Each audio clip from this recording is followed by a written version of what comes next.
Szevasztok agropilóták! Ez a Storm Corner Tech új vlogja, ahol különböző permetező drónokat fogunk nektek bemutatni. A mai nap az első videóban ezt a DJI MG1P-t fogjuk bemutatni, a következő videókban pedig egyrészt más DJI permetező drónokat láthattok majd, és egyéb gyártóknak a permetező drónjait is igyekszünk megmutatni nektek. Gyertek velünk!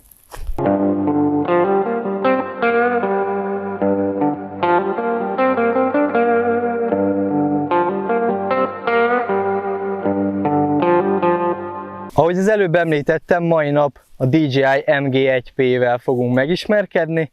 Ez az MG1 szériának az utolsó verziója, ugyanis korábban már volt ezelőtt kettő másik verziója ennek a sorozatnak. Ez a legtovább fejlesztett verziója, azonban ezen a gépen azért még most is látszódik az, hogy azért ez egy korai stádiumú fejlesztése a gyártónak.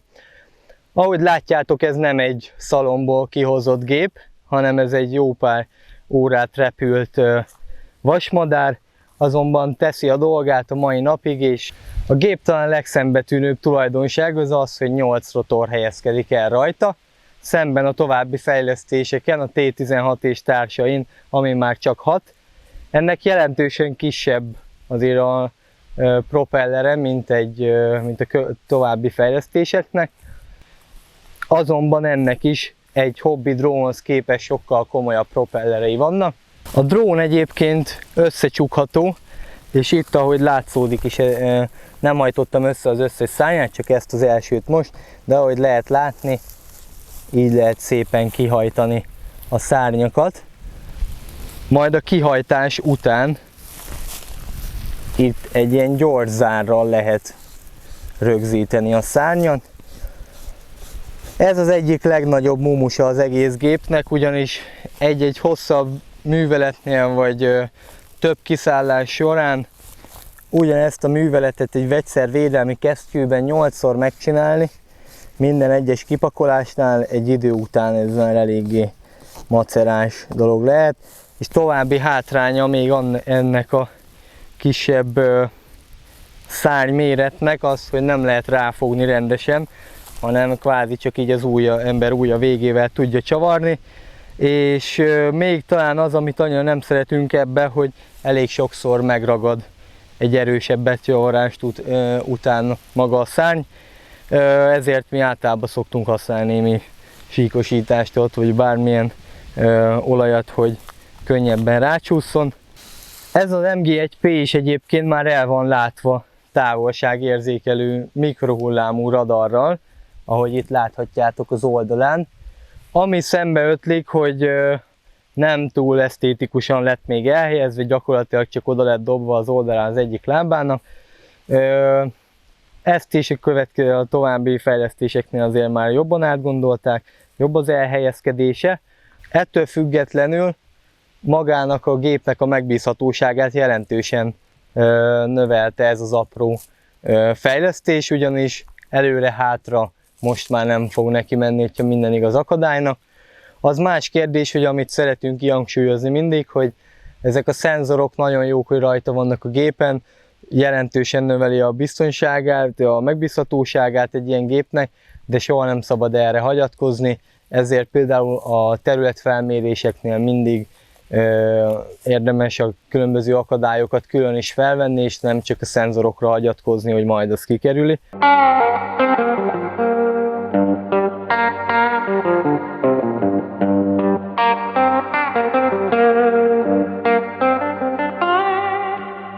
Azt érdemes még megemlítenünk, hogy az MG1P egy 10 literes tartállyal rendelkezik, amint látható, ez a tartály nem cserélhető, ez nagyban lassítja azért a töltési folyamatot. A 10 literes tartály mellé 4 különböző fúvófejet találunk magán a drónon. Itt még nem az a T-konzolos megoldás van, ami a későbbi gépeken jellemző lesz. Ez is mutatja, hogy azért egy eléggé kezdetleges széria még. Ettől függetlenül maga a szivattyú rendszer az egyébként általában teszi a dolgát. Annyi probléma szokott lenni ezzel a verzióval, még hogy azért elég sokszor levegős rendszer, és nincs még rajta automata légtelenítés, ezért ezt manuálisan kell megtenni.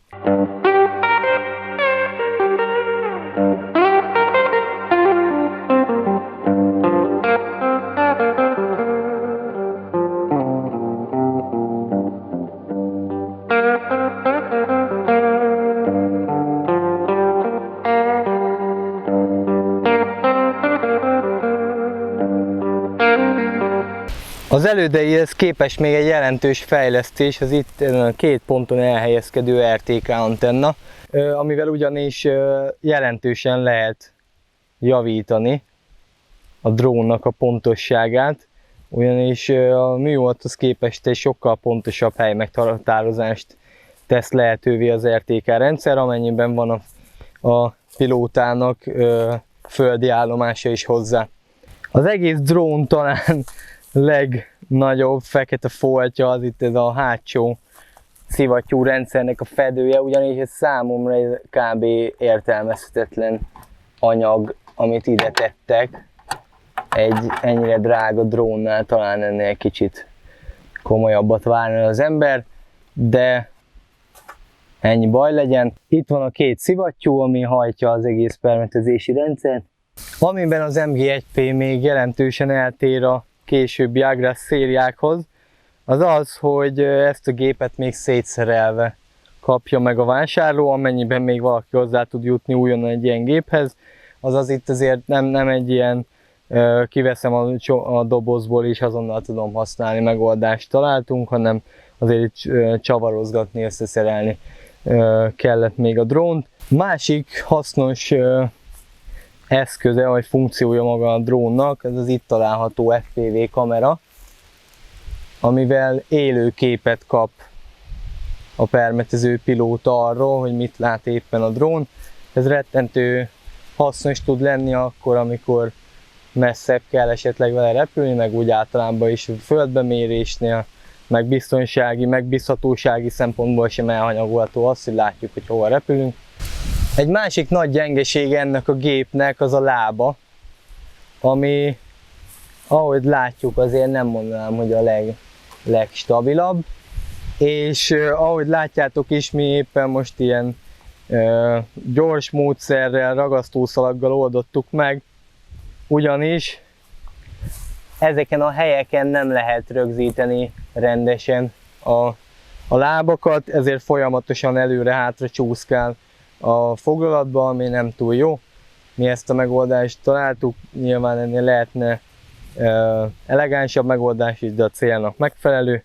Másik nem túl ideális tulajdonsága ennek a gépnek az az akkumulátor és annak az elhelyezése, ugyanis kvázi a tank tartja magát az akkumulátort, így arra tudjuk ráhelyezni, és csatlakoztatása is elég macerás műveletnek számít. A kontroller az kvázi majdnem ugyanaz, mint egy Phantomnak, meg egyéb régebbi DJI-oknak. Annyi különbsége, hogy a kamerázás helyett itt permetező gomb van elhelyezve, a zoom helyett pedig magát a kijuttatott lémennyiséget lehet változtatni. Egyébként az alkalmazás is egyébként nagyon hasonlít az általános DJI alkalmazásokra, annyi különbsége, hogy nyilván vannak permetezés specifikus funkciók benne. Take off. Home point recorded.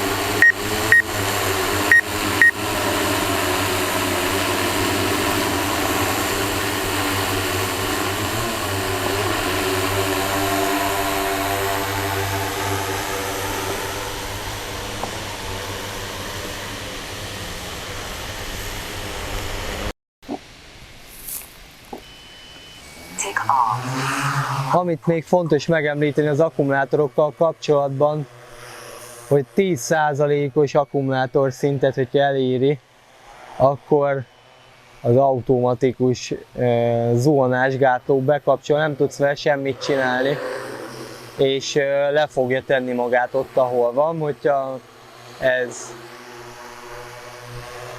Ha ez a napraforgó közepén van, akkor ez a napraforgó közepén fog megtörténni. Azonban most itt nem ez a helyzet. De azért ennél a gépnél látszódik még, hogy elég nagy azért a futástávja. Azért a fékezés után még elég nagy féktávval rendelkezik. A végsebessége ennek a gépnek is, mint a többinek, durván 35 km/h. A permetezési sebesség ez pedig mindig az adott feladattól függően, de úgy általában maximum 25 km/h szokott lenni. Hatótávnak nagyjából 1 kilométert lehetne mondani, azt legalábbis stabilan tudja hozni.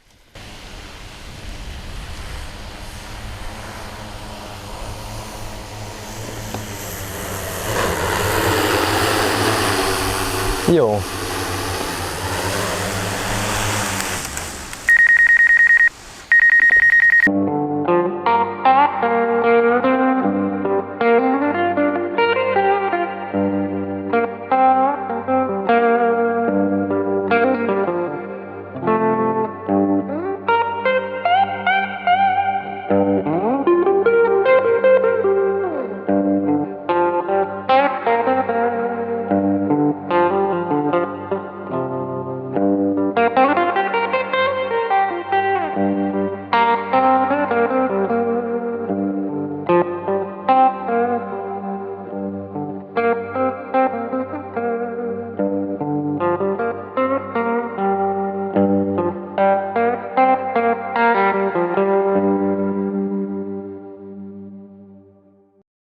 Összességében annyit lehet mondani az MG1P-ről egyébként, hogy látszódik rajta, hogy az első széria egyik darabja, de ettől függetlenül egyébként egy elég megbízható gép.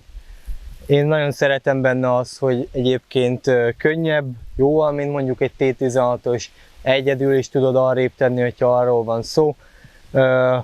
Nyilván maga az, hogy 10 literes a tank, az egy elég nagy hátrány a többihez képest, de ezt leszámítva egyébként egy elég kezes kis járgány, és az saját idejében ez gyakorlatilag a világ legmagasabb szintű technológiáját jelentette.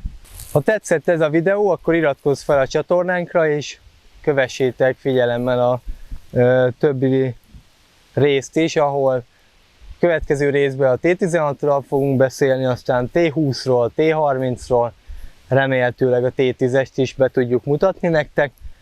Emellett, ahogy említettem az elején, másik gyártóknak is a gépeit bemutatjuk. Tartsatok velünk legközelebb is, sziasztok!